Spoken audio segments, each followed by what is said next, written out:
was part of a beautifully preserved Georgian terrace, its graceful facade as pleasing today as when it was first built in 1810, some 500 years earlier.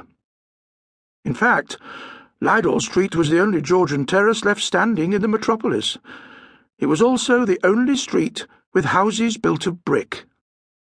To the people who lived in the flame-proof plastic buildings of the city, Lydall Street had enormous charm, an incredible sense of history, and a tactile quality missing from their own mirror-smooth vinyl environment. The reality of living there was, of course, quite different.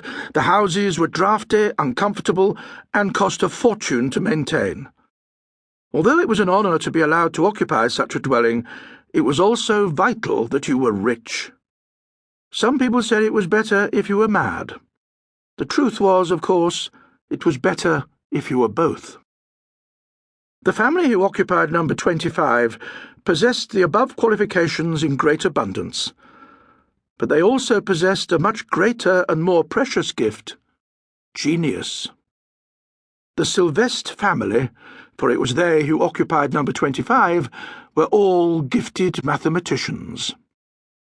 Professor Archie Sylvest was a tall man with a grey, matted thatch of hair that wouldn't lie neatly however much it was combed.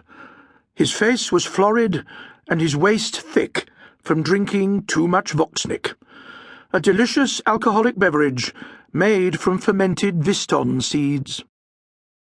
As it was again chic to be fat, and as Voxnick was this season's most fashionable drink, Archie was able to pat his paunch with considerable pride as he ordered yet another round. In fact, Archie should have been totally happy. His wife, Nimo, was a stimulating companion.